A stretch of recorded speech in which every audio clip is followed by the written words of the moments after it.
Unique. I think that's the best way to describe him. It's very talented, obviously athletic. They line him up all over the place, on the line of scrimmage, off the line of scrimmage. So I think Coach Quinn does a great job of being creative with those looks. What do you attribute just the growth and confidence and maturity in Ed Oliver as he's over the 4.5 seasons? And did you see that in him when he was coming in, when you were drafting? Did you see that potential in him? Well, you must have, but just what maybe caught your eye that you saw that he would be at this point, or he is? Well, I think the credit has to start with him, with Ed in this case, taking ownership of his career, and that's really where it starts, is him and his approach, in particular this year. I mentioned that before with a couple other players up front in particular, that the investment in his career, his process, his preparation during the week, he continues to mature, just getting older as it is, and I'm extremely proud of him. Not being a bigger guy, but it just seems like he's still been able to pick his game up against the run up a notch this year. Yeah. What do you think about what you say about his explosiveness maybe, or how that has enabled him to develop on him so well? Yeah. For a quote-unquote smaller guy, he has great power and explosiveness. So I think that's as important as anything. I think a lot of people obviously look for that size factor. Ed doesn't have that, but he does have that explosiveness, that twitch, that power. We'll see. I don't know. I'm just right now, continuing to get information from our trainers and updates as we go here. Watching them on their offense, they're averaging 7 points a game in the last 6 games. What do you think about the way they have been able to attack teams downfield and really win everywhere? Thank you for that. No, they're explosive. I think they're very talented offense. I think well coached really across all 3 phases of their team with offense, defense, and special teams. And they're, as you've seen and you mentioned, they're hard to stop. And when you do get them to third down, they're the #1 team in third down in the NFL. So it's gonna take a heck of an effort defensively. Sean, do you think the team gets any juice watching Miami blow that game the other night? Now you gave the game out of there. Do you think you get any juice out of that this week? Yeah, I mean, I'm sure a little bit, right? But having said that, we're focused on obviously what's right in front of us with Dallas this week. That obviously helped a little bit as well. So I think that's just it kind of goes along with just taking it one week at a time.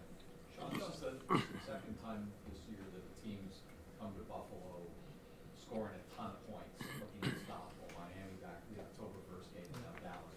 When you see a team that's looking that way, are there any sort of key points that you look to try to disrupt an offense that, as I said, has looked unstoppable against the world? Yeah, no, that's a good question. I think that we have to start with ourselves and making sure that we're fundamentally strong. That in particular we tackle well, get off blocks, and they're a tough matchup. Those matchups. It's a matchup game. They're a tough matchup because of the skill that they possess. And I think Dak is playing really well. And as I said before, Mike McCarthy, Brian Schottenheimer, two really good coaches who have coached in this league a long time, have a lot of experience. And Sean, Vaughn's been in that 22 to 26 snap range so far. With no AJ, how ready is he to maybe increase that? Well, I thought Vaughn, took a step forward last week in the Kansas City game, and that's what we're continuing to look forward to going forward here with taking it 1 week at a time. So with AJ potentially out, it's going to be, hey, next man up. And so whether it's Vaughn or somebody else, that's an important piece for us here. How much has Joe Brady's presence Excuse me. changed your view or the team's view on Josh and his running, and how much he's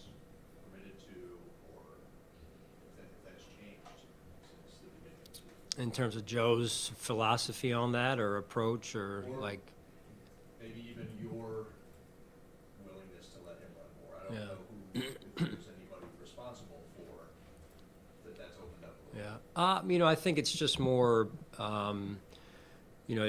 my philosophy hasn't changed on it.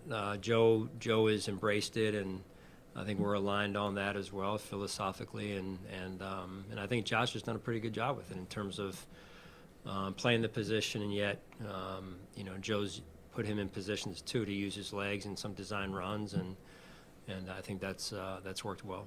What would you say the organization's philosophy is on that now? And if it's changed from the summer when it was a concerted effort, and has been in previous seasons too? Run less contact, prolong the career, or whatever. Well, I think just overall, when you're talking about the face of the franchise in terms of your quarterback, and this is true for any quarterback that operates in that capacity, like Josh does for us in this organization, is the key word is responsible, right? So responsibility falls on the coaches to make sure we're, being calculated with it, and then responsibility with Josh, and that he is knowing when and where, and then how to proceed when you are running in terms of going down, getting out of bounds, what have you. So I believe we've continued to move the meter in a good direction. Everything in moderation. So. Has the tolerance changed though? I mean, maybe that's not quite the right word I'm looking for, but in terms of maybe earlier in the season, a little more strict with it, and now you're in playoff mode, you're in December, and maybe we'll be more willing to do that than we were in September. Yeah, I think we've kind of been around that spot since the start.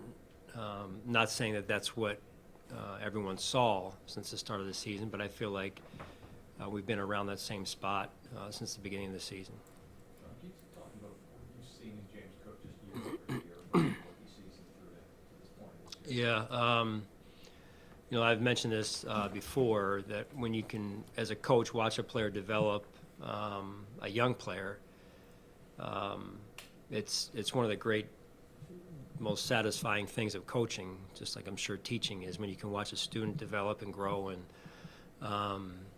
1 week, as I mentioned, he's challenged with one part of his game, and he goes back to the drawing board, works on it the following week, and then he follows through in the game. I think that was evident this past week with the pass game in particular with James. And early on it was ball security. The Rams game, I think, is rookie year.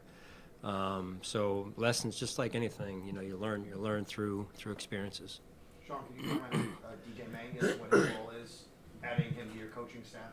Yeah, so DJ, William & Mary alum, even though I did not know DJ personally. Joe knew DJ, and they spent some time together, obviously, years ago, and then DJ being right here at UB just prior to joining us, backfilling a spot, obviously with the coordinator change there. A while ago about how he felt his offense was opening up big things for his game. Where have you seen that the most since he joined the team? Well, he's been a good addition. I would start there, Catherine. I've been very pleased with how our offensive line has played this season. The addition of Connor, Saibo, just to name a couple there, and I think the cohesiveness of that group, and then, knock on wood, the health of that group has been key for us, and I'm sure Josh would say the same. So I think Coach Cromer and Austin Gunn have done a fabulous job of every week just continuing to improve that group every week. Sean, I understand why you're responsible is the word that you want to associate with Josh. But this time of year, big games are won with quarterbacks, maybe not making irresponsible plays, but certainly accomplishing plays that might be taking a sizable chance. Yeah. Is that the word that you want your face of the franchise kind of having in your head when you might need him to be more going forward? No, he's well aware. Josh is a competitor, and we all, this time of year, you do what you got to do, and that's it's just kind of one of those things that's understood this time of year, that games on the line. You got to do what you got to do. So I don't think I need to say that. He knows that. We all know Josh, and I know this football team. So that's really where it gets to this time of year. All right. Thank you, guys.